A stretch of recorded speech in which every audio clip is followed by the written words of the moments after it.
Hello friends, welcome to defence matrix. तो photos release करी गई हैं इंडियन नेवी द्वारा, जहां पर देखा जा सकता है आईएनएस मोरमुगाव ब्रह्मोस मिसाइल को फायर कर रहा है अपने वेपन ट्रायल्स के दौरान। तो आईएनएस मोरमुगाव विशाखापट्टनम क्लास का दूसरा डिस्ट्रॉयर है, जिसे पिछले साल दिसंबर में ही इंडियन नेवी की सर्विस में कमीशन किया गया था। तो जैसा कि हम जानते हैं, विशाखापट्टनम क्लास के अंतर्गत 4 डिस्ट्रॉयर बनाए जाने हैं, जिसमें पहला विशाखापट्टनम है, फिर मोरमुगाव, फिर इम्फाल और लास्टली सूरत। तो कुछ ही दिनों पहले हमने ये रिपोर्ट किया था कि इम्फाल के जो सी ट्रायल्स हैं ये चालू हो चुके हैं और इसको इस साल के अंत तक सर्विस में कमीशन कर लिया जाएगा। वहीं पर सूरत की बात करें तो सूरत अगले साल यानी कि 2024 में नवंबर-दिसंबर के आसपास कमीशन कर लिया जाएगा इंडियन नेवी की सर्विस में, और 2024 तक चारों के 4 विशाखापट्टनम क्लास के जो डिस्ट्रॉयर्स हैं ये इंडियन नेवी की सर्विस ज्वाइन कर चुके होंगे। तो विशाखापट्टनम क्लास के जो डिस्ट्रॉयर्स हैं ये फिलहाल के लिए इंडियन नेवी के सबसे कैपेबल डिस्ट्रॉयर्स हैं, पर इनका जो मेन रोल है ये एंटी सबमरीन, एंटी शिप और एंटी सरफेस वॉरफेयर है। बाकी एयर डिफेंस के नाम पर ये self defence surface to air missiles carry करते हैं, जिसमें वीएलएस लॉन्चर्स में 4x8 की कॉन्फ़िगरेशन में 32 बराक 8 या फिर एमआर सैम मिसाइल्स ये कैरी करते हैं, जो कि 80 किलोमीटर की मैक्सिमम रेंज में टारगेट को इंटरसेप्ट करने में सक्षम है। बाकी ऑफेंसिव रोल में एंटी सरफेस वॉरफेयर के लिए और एंटी शिप वॉरफेयर के लिए इनके द्वारा 8x2 की कॉन्फ़िगरेशन में 16 BrahMos anti ship missiles carry करी जाती हैं। वहीं पर एंटी सबमरीन वॉरफेयर के लिए फुल साइज यानी कि 533 मिलीमीटर के 4 टोरपीडो ट्यूब लॉन्चर्स दिए गए हैं। बाकी RBU 6000 anti submarine rocket launchers यहाँ पर 2 के नंबर में दिए गए हैं और 2 हेलीकॉप्टर्स ये एक बार में कैरी करने में सक्षम है, जो कि अगेन एंटी सबमरीन वॉरफेयर के लिए यूज़ किए जा सकते हैं। बाकी एंटी सबमरीन वॉरफेयर के लिए यहाँ पर बो माउंटेड सोनार को दिया गया है, जो कि हमसा NG है और बेल द्वारा डेवलप किया गया है। वहीं पर जो टोड एरे सोनार है, ये ऐसा कहा जाता है कि नागिन एक्टिव टोड एरे सोनार इसमें दिया गया है, पर चीज़ें क्लियर नहीं है। मोस्ट प्रोबेबली ये एक्टिव टोड एरे सोनार को लैक करता है। बाकी एयर सर्च रडार के लिए यहाँ पर ELM 2248 MF स्टार रडार दिया गया है, जो कि S बैंड की फ्रीक्वेंसी में काम करता है और 400 किलोमीटर की रेंज में एयर टारगेट्स को स्कैन करने में सक्षम है। बाकी ये शिप्स को भी ट्रैक करने में सक्षम है। साथ ही साथ यहाँ पर एक X band surface search radar भी दिया गया है, जो कि टर्मा स्कैंटर 6002 है। बाकी यहाँ पर एक L band air search radar भी है, जो कि बेल का RAWL 02 है, जो कि जर्मन LW08 का एक वर्जन है। तो ये जो विशाखापट्टनम क्लास के डिस्ट्रॉयर्स हैं ये कैपेबल तो काफ़ी हैं, पर जैसा कि हमने डिस्कस किया, ये anti submarine warfare, anti ship warfare और एंटी सरफेस वॉरफेयर के लिए कैपेबल है। ये खुद को बचाने लायक ही है। वहीं पर अगर आप इसे वेस्टर्न डिस्ट्रॉयर से कंपेयर करेंगे, एग्जाम्पल के लिए अगर हम आर्लेबर्ग क्लास के डिस्ट्रॉयर को इसके कंपैरिजन में डालें, वहाँ पर आपको 90 से 96 सेल VLS लॉन्चर मिल जाते हैं, जहाँ से सरफेस टू एयर मिसाइल्स और surface to surface missiles launch करी जा सकती हैं। साथ ही साथ एंटी बैलिस्टिक मिसाइल लॉन्च करी जा सकती हैं। इसके कंपैरिजन में हमारे जो डिस्ट्रॉयर हैं इनमें खाली 48 सेल VLS दिए गए हैं, जिसमें 32 यानी कि 32 सरफेस टू एयर मिसाइल्स के लिए है और 16 जो है ये एंटी शिप मिसाइल ब्रह्मोस के लिए है। ऑल्दो हमारी जो मिसाइल है ये इनके द्वारा लॉन्च करी जाने वाली टोमाहॉक मिसाइल से वजन में दुगनी है और ज़्यादा कैपेबल मिसाइल है।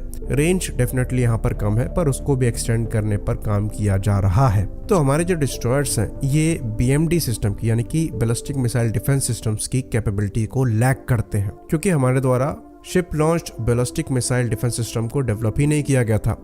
अब यहाँ पर काम किया जा रहा है, जिसके अंतर्गत AD1 मिसाइल को फायर करके टेस्ट किया गया है। फ्यूचर में AD2 मिसाइल को भी फायर करके टेस्ट किया जाएगा, जिसके कॉम्बिनेशन से ship based ballistic missile defence system form होगा। तो ये चीज़ हमारी जाएगी नेक्स्ट डिस्ट्रॉयर्स में, जो कि प्रोजेक्ट 18 क्लास के डिस्ट्रॉयर्स होंगे, जिन्हें NGD या फिर नेक्स्ट जनरेशन डिस्ट्रॉयर कहा जाता है, और ये एक्चुअली क्रूजर्स की कैटेगरी में आएंगे।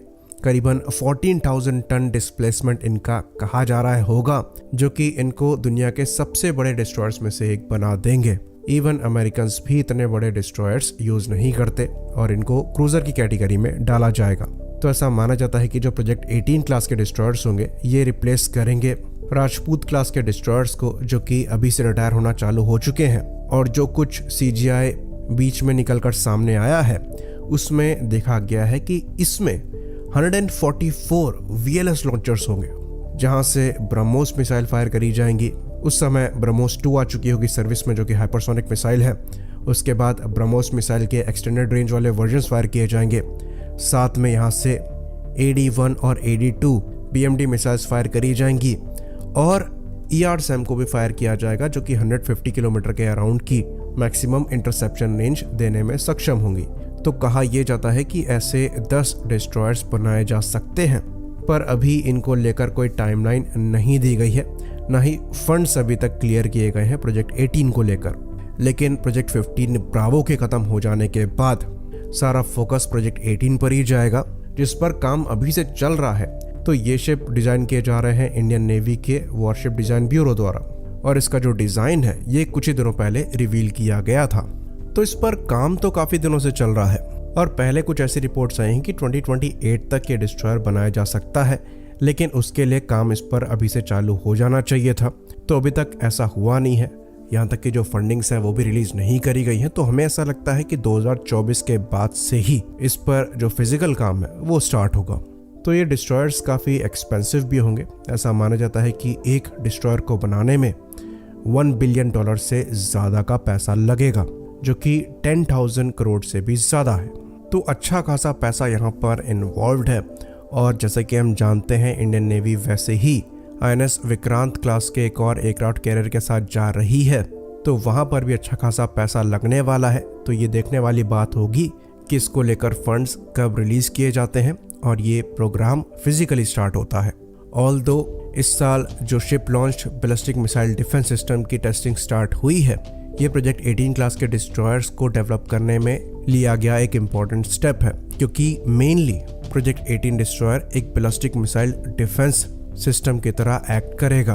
तो फ्यूचर में जैसे जैसे हमारी इकॉनमी बड़ी होती चली जाएगी, वैसे वैसे हमें ज़्यादा इन्वेस्ट करना पड़ेगा अपने इंटरेस्ट को प्रोटेक्ट करने के लिए, जिसके अंतर्गत हमें नेवी में स्पेशली ज़्यादा पैसा डालना पड़ेगा। तो हर बड़ी इकोनॉमी अपनी नेवी को स्ट्रॉन्ग रखती है अपने इंटरेस्ट को प्रोटेक्ट करने के लिए, क्योंकि मैक्सिमम ट्रेड जो है ये सी रूट के थ्रू होता है। साथ ही साथ जो चाइनीज़ नेवी है ये भी काफ़ी बड़ी हो रही है और PLA नेवी जो है ये हमारी मेन राइवल भी है। तो इस लिहाज से भी इंडियन नेवी का बड़ा होना बहुत ज़्यादा ज़रूरी है। आई होप इन्फॉर्मेशन यहाँ पर क्लियर रही हो। इसी बात पर इस वीडियो को भी हम ख़त्म करेंगे। लाइक करिए, सब्सक्राइब करिए। जय हिंद।